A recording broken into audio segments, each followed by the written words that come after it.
자, 325번째 오페라 이야기를 시작합니다. 우리가 알고 있는 로시니는 세비야의 이발사라는 아주 걸출한 오페라를 만들었죠. 많은 사람에게 웃음을 선사한 소위 말하는 그 이탈리아 오페라 부파의 거의 최고봉이라고 할 수 있는 그 세비야의 이발사를 우리가 너무나 잘 알고 있습니다. 그것뿐만 아니라 신데렐라라든가 알제리의 이탈리아 여인 같은 그 대부분의 로시니의 그 유명한 작품들은 그 오페라 부파를 기본적으로 깔고 있습니다. 그렇기 때문에 우리는 로시니 하면은 아주 굉장히 쾌활하고 재미있는 오페라를 만드는 사람이라고 그렇게 알고 있었죠. 그러나 이런 이 거대한 함정 속에 로시니가 엄청난 그 세리아 작곡가였음을 증명하는 그런 작품이 있습니다. 그동안 우리가 가려져 있었고 또 일반인들한테 그렇게 크게 사랑을 못 받은 이유는 제가 이제 차츰 설명을 드릴 텐데, 오늘 소개하는 오페라는 이 세미라미데입니다.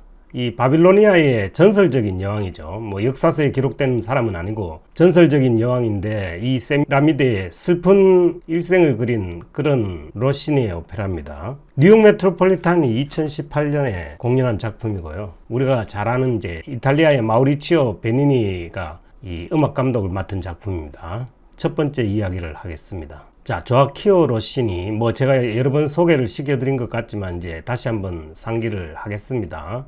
오랜만에 로시니 작품을 다시 다루니까. 자, 이분은 어쨌든 우리에게는 이제 그 오페라 부파로 너무도 잘 알려 있기 때문에 사실 그 진지하다 이런 느낌보다는 굉장히 좀 가볍고 쾌활하다는 느낌이 우선 드는 그런 작곡가입니다. 그런 이면에 엄청난 천재성을 보유하고 있죠. 1792년에 태어나가지고 이제 1868년을 살으셨으니까 당시 음악가로서는 굉장히 이제 장수를 한 편이죠. 77년을 살았습니다. 이 77년의 인생은 또 일반적인 우리가 알고 있는 이제 이 작곡가들하고는 굉장히 다른 삶을 살았죠. 제가 차츰 다시 얘기를 드리도록 하겠습니다. 자, 알다시피 이탈리아 벨칸토 오페라의 대부입니다. 벨칸토 오페라를 시작했다고 해도 과언이 아니죠. 그 핸델의 그 바로크 음악에 이어서 이 모차르트 오페라가 이제 이 고전주의 오페라로서 이제 명맥을 확실하게 이어온 상황에서 이탈리아에서 그 큰 줄기를 이어받은 그런 오페라 장르가 이제 벨칸토 오페라인데, 이 도니체티와 벨리니와 더불어서 벨칸토 음악의 전성시대를 이끌었던 그런 분입니다. 이 세 사람 중에서는 또 나이도 제일 많기 때문에 거의 최고의 이제 그 거장이라고 그렇게 얘기해도 무방하죠. 이 14살 때 첫 번째 오페라를 썼다고 하니까 그 천재성은 제가 다시 말씀드릴 필요가 없겠죠. 우리로 치면 14살이면 중학교 1학년이나 이 초등학교 6학년 정도 수준인데, 이 사람은 당시에 그 어렵고도 어려운 14살 때 작품의 작품성은 둘째로 보더라도 그 천재성은 우리가 인정하지 않을 수 없는 그런 상황입니다. 그 다음에 이제 1814년에 이제 오페라 몇 작품을 실패를 했어요. 이탈리아의 터킨이라든가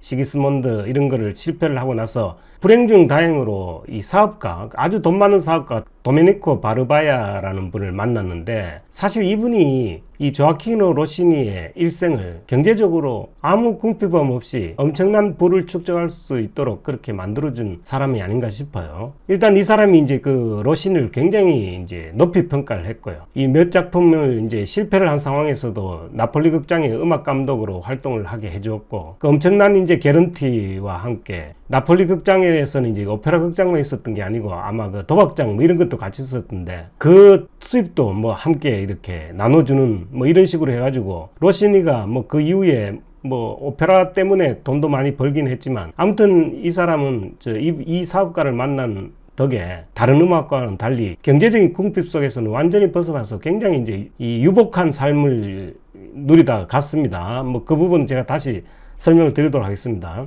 엄청난 작품을 많이 썼어요. 한 40여 점의 오페라 작품을 썼는데 우리에게 알려진 거는 한 10작품 안팎입니다만은 굉장히 많은 작품도 만들었고, 그리고 굉장히 빨리 만들었다고 알려져 있습니다. 도니체티도 그 중에 한 사람이지만, 이 로시니도 보면 엄청나게 빨리 만들었는데, 심지어는 진실은 아니겠지만 이 로시니의 작품 중에 이제 유명한 작품 중에 하나인 이 작품도 세리아입니다만, 탄크레디라는 작품은 음식점에서 이렇게 음식을 주문하고 기다리다가 20분 만에 작곡했다는 이런 얘기도 있어요.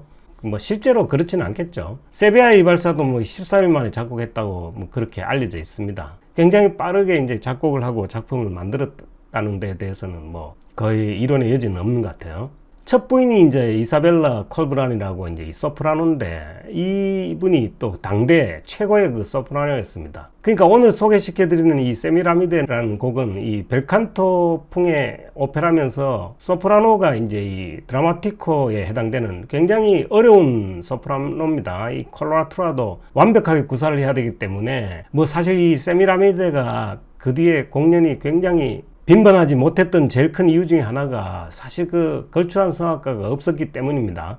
여러 차례 이 설명을 드렸지만 이 벨칸토 오페라 같은 경우에는 그 작품성이라든가 그 작품의 완성도에 비해서 이 공연이 한동안 굉장히 뜸했었습니다. 거의 그 18세기, 19세기에 이어서 공연을 거의 하지 못했던 제일 큰 이유 중에 하나가 이제 이 벨칸토를 완벽히 소화할 수 있는 그런 성악가가 부족했기 때문에 공연을 하기가 힘들었던 그런 탓이 있다 그랬죠. 그게 이제 마리아 칼라스에 이어서 안나 네트레코 같은 그런 걸출한 성악가가 사라져가는 이 벨칸토를 여러 작품 이렇게 이제 살렸죠. 20세기 와서 1950년대 이후에 이제 마리아 칼라스라든가 조한 서더랜드 같은 이런 걸출한 이 성악가들이 이제 그 살려놓은 그 오페라들이 굉장히 많습니다. 이 작품도 뭐 그런 작품 중에 하나예요. 이 처음에 이제 로시니가 작품을 쓸 때 자기 부인인 아주 걸출한 소프라노인 이사벨라 콜브란의 수준에 맞게 이렇게 곡을 쓰다 보니까 이 정도 수준이 되지 않으면 이제 이 오페라를 소화하기가 어려웠던 그런 탓이 이 세미라미데가 널리 공연되지 못한 제일 큰 이유라고 그렇게 전문가들은 얘기를 합니다. 22세라고 되어 있는데 이거는 이제 옥입니다. 1822년까지 있었고 1823년에 이제 프랑스로 이주를 하게 됩니다. 아예 이제 생활의 그 근거지를 옮긴 거죠. 뭐 여러 가지 이유가 있습니다만은 아마 이 고국인 이탈리아에 좀 실망한 면도 있었고, 그리고 이제 프랑스가 또 워낙 이제 그 오페라 시장이나 음악 시장이 이제 이탈리아보다는 컸던 것 같아요, 당시에. 뭐 그래서 그 프랑스로 이주를 해가지고 프랑스에 있는 이제 이탈리안 극장의 음악 감독이라든가 뭐 이런 일들을 하면서 이제 그 실제 그 뒤에도 이 벨리네라든가 도니체트리를 이제 그 극장에 공연할 수 있도록 뭐 도와준 그런 흔적은 보여요. 근데 실제 로시니 본인은 이주한 뒤에 그 윌리엄 테르라는 대작을 하나 만들고는 오페라 작곡에 손을 뗍니다. 37세 이제 윌리엄 테르를 작곡을 하고 이제 오페라를 절필을 하는 그런 상황이 되는 거죠. 뭐 이 오페라를 절필을 하게 된 여러 가지 이유는 이제 우스갯소리로 뭐 이 송로버섯을 이제 그 송로버섯이 이제 그 우리가 흔히 얘기하는 세계 3대 이 진미에 해당되는 그런 건데, 이 푸아그라나 또 이 철갑상을 캐비아하고 이렇게 더불어서 3대 산미라고 그렇게 얘기하죠. 근데 이 송로버섯은 이제 일반인들 눈에 잘 안 띈대죠. 뭐 이 돼지가 찾았던 모양인데, 당시에도 그 송로버섯을 찾는 돼지를 기르기 위해 갖고 뭐 이 작곡을 그만뒀다는 이런 우스갯소리도 있지만, 실제로는 아마 이 로시니가 굉장히 보수주의적이고 당시에 이제 고전주의의 끝물이었었고 낭만주의로 이렇게 넘어가는 그런 과도기적인 상태에서 자신과 이제 음악이 좀 안 맞았다, 뭐 이런 그 뭐 좀 전문적인 얘기는 있어요. 뭐 그 여러 가지 이 얘기가 있지만, 사실은 이분이 37세에 이미 절필을 했던 거는 뭐 경제적인 부를 이미 축적을 했고, 뭐 이 창작의 고통이라는 거는 참 대단한 거잖아요. 누구든 다 겪는 거지만 이 창작의 고통은 어렵습니다. 그렇기 때문에 그 많은 예술가들이 이 창작의 고통 속에서 신음하다가 불행한 삶을 보낸 사람이 한둘이 아니잖아요. 우리가 알고 있는 대부분의 예술가들이 고통 속에서, 물론 그 작품들은 사후에 죽고 나서는 뭐 엄청난 천문학적인 금액으로 거래가 되고 하지만, 본인이 정작 살아있을 동안에 그 자기 자신이 만든 그 영예를 혹은 경제적인 부를 이렇게 누린 그런 예술가들은 그렇게 흔치는 않습니다. 근데 이 로시니는 77년의 삶 중에서 37년간 작품 활동을 하고 그 벌어놓은 돈으로 나머지 40년을 뭐 자기 하고 싶은 걸 다 하면서 그렇게 아주 풍요로운 삶을 살았던 것 같아요.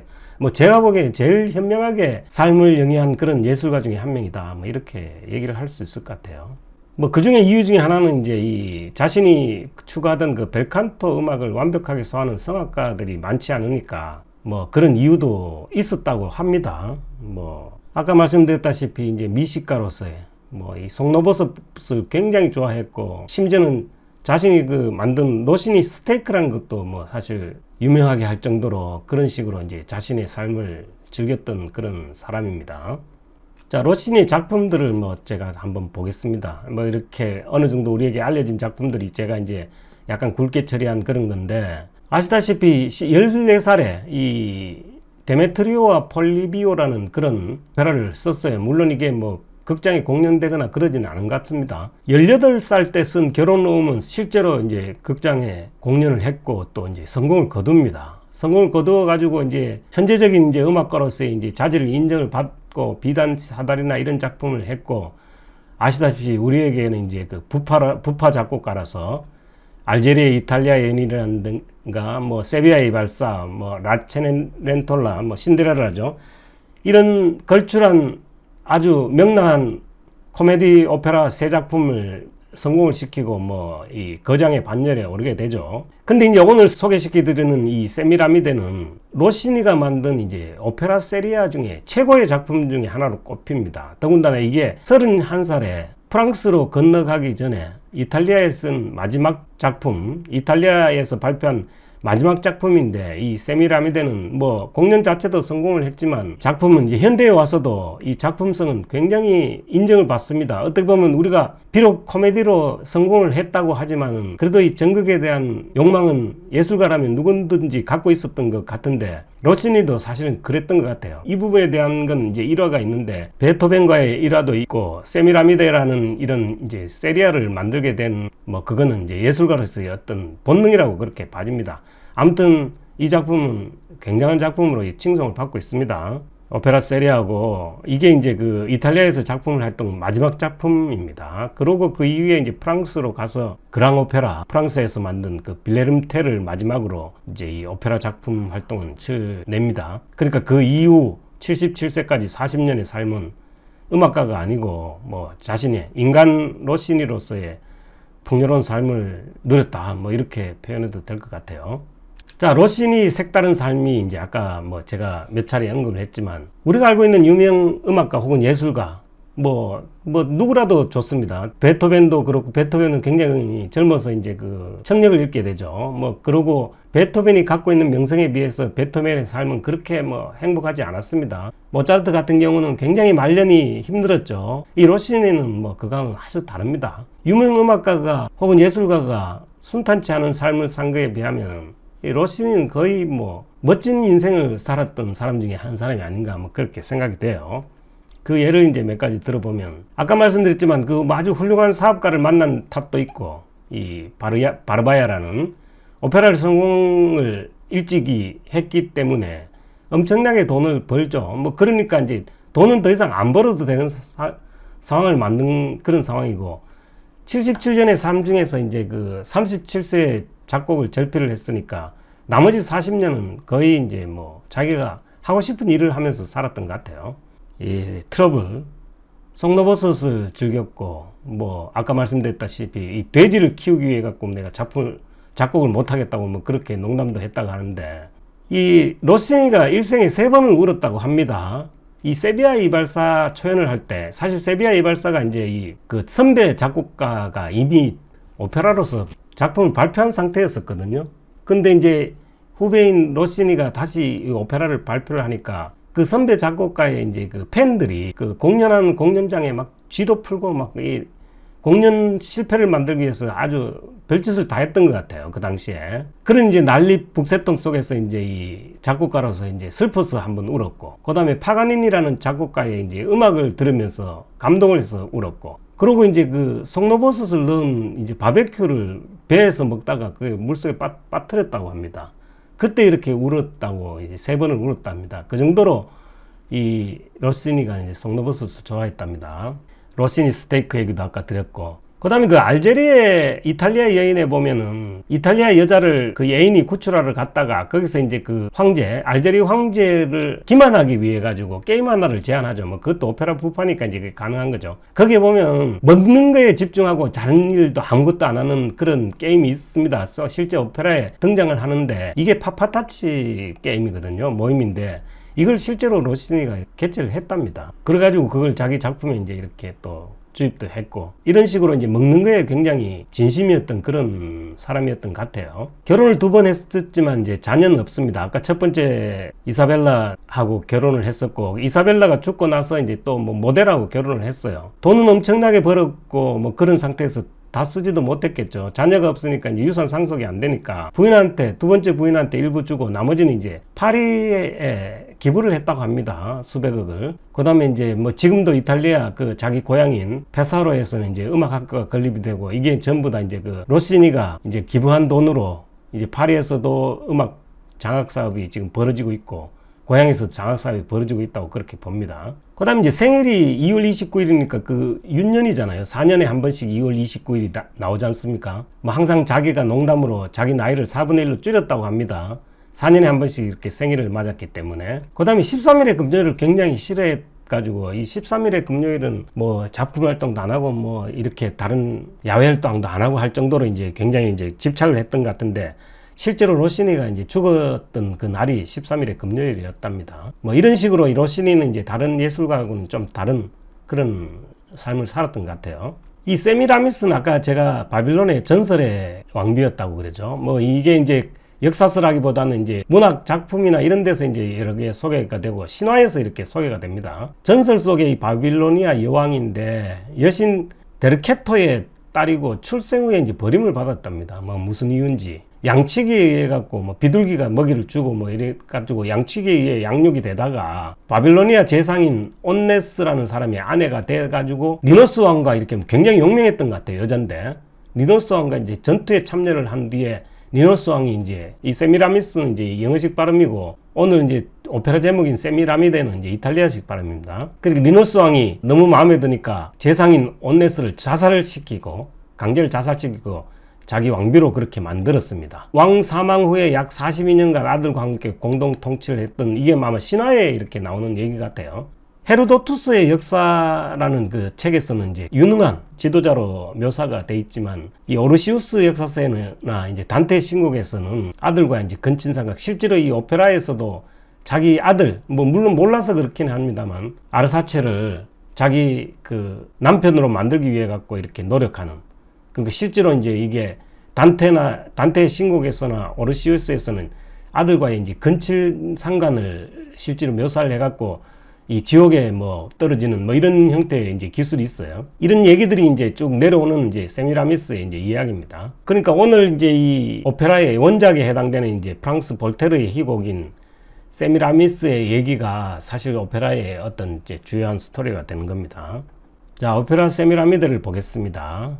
원작은 이제 볼테르의 희곡 세미라미스고, 사실 이제 이 볼테르의 희곡 세미라미스뿐만이 아니고 볼테르의 희곡 중에서 탕크레디라는 작품도 있는데, 이 작품도 이제 이 로시니가 이제 오페라를 만들었죠. 그 대본은 그 두 작품 다 가에타노 로시라는 사람이 했고요.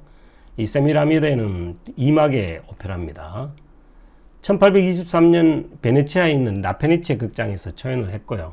굉장히 성공을 했고, 같은 극장에서만 28회 공연을 할 정도로 엄청나게 성공을 거뒀습니다. 근데 이제 이게 이사벨라 콜브란이 있을 때 얘기고요. 그 이후에 이제 뭐 성악가가 없기 때문에 이제 이 공연을 거의 뜸하게 한 거죠. 전문가들이 얘기하기에는 뭐 세비야의 이발사라든가 이제 이 신데렐라 같은 작품들은 이제 성공한 작품이기 때문에 인기 있는 작품이라고 평가를 하는 거고, 전문가들이 평가하기에는 유명한 작품보다 훨씬 더 훌륭한 오페라다고 뭐 그렇게 평가들을 해요. 이 세미라미데를. 심지어는 이탈리아 3대 오페라 세리아라고 얘기합니다. 이탈리아 3대 오페라 세리아는 그 이 몬테베르디라는 작품, 제가 소개는 안 해드렸지만 이 포베아의 대관식하고 그 다음에 이제 베르디의 오텔로와 함께 로시니 세미라미데가 이탈리아 3대 오페라라고 그렇게 얘기를 할 정도로, 3대 오페라 세리아라고 얘기할 정도로 그렇게 이제 훌륭한 작품으로 지금 전문가들한테는 알려져 있습니다. 우리가 알고 있는 그 작가, 프랑스 작가 이제 스탕달, 적과 흑을 쓴 분이죠. 스탕달이 엄청난 찬사를 했고요. 이 오페라를. 오케스트라의 그 오케스트레이션이라든가 뭐 웅장하고 베토벤의 어떤 영향을 좀 받은 상황으로 해가지고 오케스트라가 굉장히 이제 세련됐다고 그렇게 얘기를 합니다. 아주 걸출했던 그 드라마티코 소프라노 이사벨라 콜브란에 맞춰서 작품을 했고, 이게 이제 그 1823년에 뭐 그렇게 28회 공연까지 할 정도로 유명을 하다가 거의 19세기 말부터는 거의 공연을 안 했던 것 같아요. 그러다가 이제 1962년 오스트레일리아에 또 걸출한 이제 콜로라투라 소프라노 조한 서덜랜드에 의해 갖고 이제 공연이 재개됐고, 1991년에 이제 뉴욕 매트에서 오늘 했던 이제 이 프로덕션으로 공연을 합니다. 그러면서 이제 최근에는 뉴욕 메트로폴리탄에 어떻게 보면 이제 매년은 아니지만 자주 공연하는 레퍼토리로 그렇게 자리를 잡은 것 같아요. 아까 말씀드렸다시피 이제 이 베토벤과의 만남이 이게 일화 단순한 해프닝일 수도 있고, 또 그러고 이제 이 어떻게 보면 로시니의 약간의 이제 자존심을 건든 그런 부분이 있나 봐요. 그 일화를 한번 이렇게 소개를 해드리면은 1822년에 이제 30살 나이로 결혼을 했어요. 이사벨라 콜브란과 결혼을 해가지고 비엔나로, 오스트리아의 비엔나로 이제 신혼여행을 갔었던 중에, 비엔나가 그 당시에도 이제 음악의 도시였으니까 베토벤을 만났습니다. 이 베토벤은 이제 1770년생이니까 1792년생인 이제 이 로시니에 비해서 22년 선배죠. 그러니까 엄청난 선배입니다. 뭐 당시에 이미 베토벤은 엄청난 음악가로서 이제 뭐 자리를 잡았던 상태니까 이 로시니 입장에서는 얼마나 그분이 이제 자기의 롤 모델이었을 뿐만 아니고 존경하던 사람이라서 굉장히 기뻤겠죠. 베토벤이 이제 세비야의 이발사를 봤나 봐요. 그리고 엄청나게 칭찬을 했습니다. 세비야 이발사가 너무 재밌다고. 당신 오페라는 정말 재밌어. 근데 당신은 계속 오페라 부파만 써야 될 것 같아. 다른 음악은 당신한테 어울리지 않으니까 앞으로도 계속 오페라 부파만 써. 뭐 이 칭찬인데 이게 칭찬처럼 안 들리죠. 제가 듣기에도. 이게 로시니도 음악가인데, 그러니까 뭐 사실 그 배우가 코미디 연기를 해갖고 이 배우가 유명해졌을 때 그 사람 코미디언이라고 이렇게 얘기하면 별로 안 좋아하죠. 코미디 연기로 성공을 했으니까 넌 코미디 연기만 해. 칭찬처럼 안 들릴 확률이 있습니다. 자존심 확 상하겠죠. 난 악역도 잘하고 이것도 잘하고 저것도 잘하는데 왜 나보고 코미디 연기만 하라고 그러냐고 얘기 안 하겠습니까? 이 로시니도 당시에 세비야 이발사를 성공을 시킨 거장인데, 그러고 나서 이제 뭐 우연인지 필연인지 모르지만 1823년에 이 세미라미데가 작곡이 돼서 초연이 됩니다. 물론 작품 준비는 뭐 그 이전에 준비를 했겠지만, 아마 제가 로시니였다라도 베토벤을 만난 건 영광이고 칭찬을 받은 건 즐거운 일이긴 했지만, 이런 식으로 얘기를 했다 그러면은 사실 그 굉장히 속으로는 기분 나빴을 것 같아요. 33일 만에 이제 세미라미데를 작곡을 해가지고 나는 부파뿐만 아니라 이 세리아도 이렇게 잘 쓸 수 있다. 세리아에 대한 열망과 이 자신감을 이렇게 표현을 한 그런 작품을 오늘 지금 제가 소개시켜 드릴 겁니다. 또 이 작품이 또 최고의 세리아로 그러니까 지금 평가를 받고 있습니다. 이 작품이 뭐 탄생하는 게 베토벤이 뭐 영향을 줬다 안 줬다 뭐 이게 중요하진 않죠. 뭐 이런 우스갯 일화가 있다는 걸 이제 설명을 드린 거고, 로시니 입장에서는 비록 부파로 성공을 했지만 나도 살아있다. 나도 오페라의 정극을 이렇게 만들 수 있는 그런 능력이 있다 하는 거를 이제 만천하에 고한 그런 작품이다. 뭐 이렇게 제가 마무리를 하겠습니다. 자, 캐스팅을 보면 이제 저번에 한번 소개를 했던 안젤라 미드라는 아주 걸출한 미국 드라마티코 소프라노입니다. 뭐 오늘도 아주 엄청난 성악을 뽐냅니다. 덩치가 산만하죠. 이 벨칸토 노래 잘하려면 뭐 저게 기본이라고 보시면 될 겁니다. 이 벨칸토 노래, 특히 콜로라투라를 완벽하게 소화를 하기 위해서는 이 빗석 마른 그런 체형으로는 힘든 것 같아요. 실제 이 울림통이 갖춰져야 됩니다. 그 다음에 이제 이 상대 역인 아르사치 역인 엘리자베스 데숑 메조소프라노입니다. 원래 이게 이제 알토 배역이거나 혹은 카운트 테너, 남성의 카운트 테너 뭐 이런 배역이지만, 뭐 이때는 이제 그 카스트라토 시대는 아니었기 때문에 이제 바지 역으로 실제 이제 나온 그런 상황입니다. 메조소프라노, 요즘은 이제 알토가 없죠. 그래서 메조소프라노는 이제 엘리자베스 데숑이 맡았고요. 그 다음에 이제 러시아의 걸출한 베이스 일다르 아드브라자코프, 저번에 이제 알제리의 이탈리아 여인에서 이제 그 알제리 황제 역을 맡았던, 뭐 베이스로는 아주 현역 베이스로서는 뭐 아주 훌륭하신 분이죠. 그 다음에 하베르 카마레코가 이제 유일한 이제 이 테너, 연대 딸에서 이제 그 주인공 역을 맡았었던 분이죠. 뭐 이런 분들이 이제 주연으로서 이제 활동을 할 겁니다. 자, 등장인물을 제가 이제 이 도표로 설명을 드린다면은, 자, 전설의 바빌로니아 여왕이 세미라미데가 있는데 왕비가 됐죠. 왕이 있을 거 아닙니까? 근데 이 왕이 이제 리노 왕이라고 이제 이 사람은 이미 오페라가 시작할 때 이제 이 사람 죽고 없고 이제 이 등장하는 니노는 이제 망령입니다. 귀신으로 이제 등장을 하는데 이 세미라미드가 이제 욕망이 엄청난 여왕이기 때문에 바빌로니아 귀족인 아수르와 이제 같이 협작을 해가지고 니노 왕을 제거를 합니다. 죽이고 나서 이제 세미라미드가 여왕을 하고 당연히 아수르는 자기가 공모를 했으니까 세미라미드와 공모를 했으니까 자신이 왕이 될 거라고 이제 기대를 하고 있는 게 이제 오페라 1막에서 나옵니다. 이 아수르가. 근데 실제 이제 아르사체라는 이제 젊은 장교가 있습니다. 이제 전쟁을 하면서 싸우는 아주 멋진 젊은 장교가 있는데 세미라미드가 이제 이 젊은 장교를 굉장히 이제 흠모를 하죠. 짝사랑을 합니다. 물론 아르사체는 뭐 자기는 다른 여자를 좋아해요. 근데 이제 세미라미드는 자기가 결혼을 하고 아르사체를 이제 니노 왕의 후계자로 그렇게 삼겠다는 이제 이 꿈을 가지고 있습니다. 아수르하고는 이제 다른 꿈을 꾸고 있는 거죠. 그런 상황에서 뭐 사실 아르사체는 니노 왕하고 이제 세미라미드 사이에 이제 왕자가 하나 있었는데 이게 니노 왕이 죽는 그런 과정에서 이제 사실 행방불명이 됩니다. 그런 이제 왕자 비로 책봉이 되었던 당시 아제마라는 여성이 있었어요. 그 여성을 실제 아르사체는 세미라미드가 좋아하는 걸 또 모르고 좋아하더라도 뭐 세미라미드가 라이차가 있으니까 뭐 실제로 아제마라는 그런 이제 이 여성을 이제 사랑을 하죠. 서로 좋아해가지고 둘이 결혼했으면 하는 게 이제 꿈입니다. 근데 또 이 아제마는 인도의 왕자인 당시에 바빌로니아가 워낙 강대한 나라였기 때문에 주변국들이 이제 뭐 와서 조공도 바치고 하는 그런 상황 같아요. 그러니까 이제 이 주변의 약소국들 중에 하나인 인도의 왕자 이드레노가 이제 이 아제마도 좋아합니다.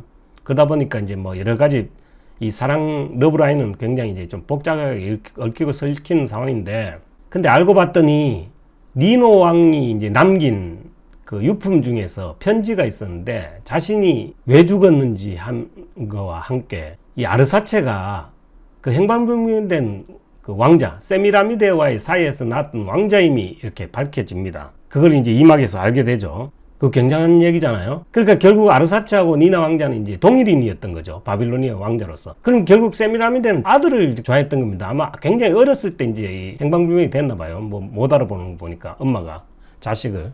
그러니까 이제 이런 상황에서 이게 근친상간이나 이런 얘기가 나온 겁니다. 뭐 오페라에서는 뭐 둘이 어쩌고 저쩌고 했다는 건 안 나옵니다. 그냥 러브라인만 세미라미드만 일방적으로 계속 이렇게 아르사체를 좋아하는 걸로 나오지만 이게 이제 실제 희곡에서는 이제 근데 아마 내용이 그런 근친상간의 내용이 있을 수도 있어요. 뭐 제가 희곡 원작을 보질 못해서.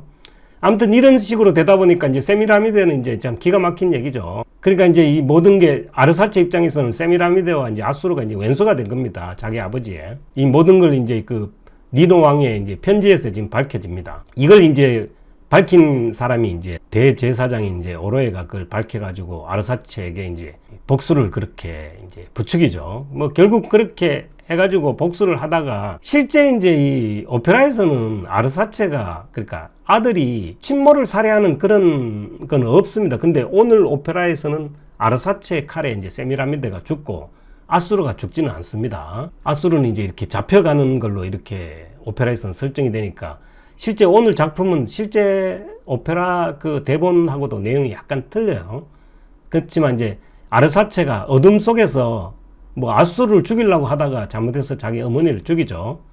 자기 어머니는 사실은 엄마기 때문에 원수지만 용서를 하는 그런 분위기였었는데 뭐 잘못 찔러서 자기 엄마를 죽이고 뭐 아수르는 잡아가는 뭐 이런 형태로 해갖고 오페라가 끝납니다. 자, 연출은 아까 말씀드렸다시피 이제 존 코플이라는 영국 연출가인데 1933년생이니까 지금 이제 나이가 꽤 많죠. 지금 거의 90 가까이 된 분인데 이분이 뉴욕 메트로폴리탄에서 1991년에 이 프로덕션을 만들었습니다. 그러니까 굉장히 이제 공을 세운 분이죠. 세미라미드라는 작품을 이 뉴욕 메트로폴리탄에 프로덕션을 하나 이렇게 선물을 하신 그런 분입니다. 오늘 이제 그 작품을 보게 되는 거죠. 이 전극입니다. 자, 공식 트레일러 영상을 한번 보겠습니다. 뉴욕 메트로폴리탄 2018년 작품입니다.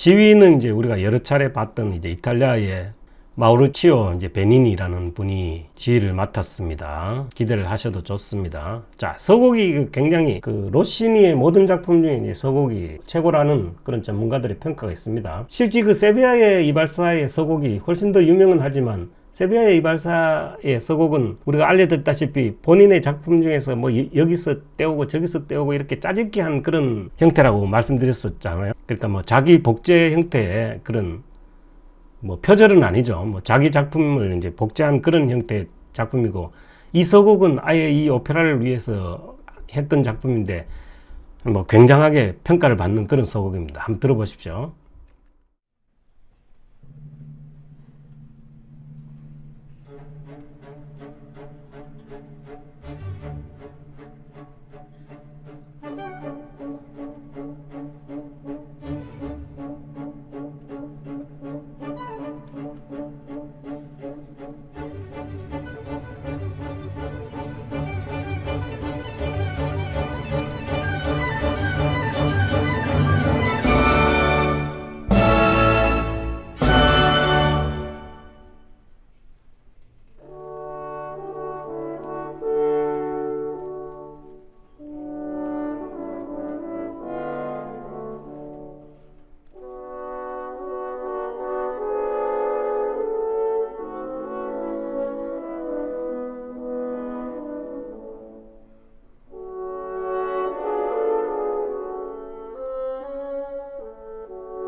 자, 오늘 얘기는 여기까지입니다. 다음 이야기는 이제 오페라 1막부터 시작합니다.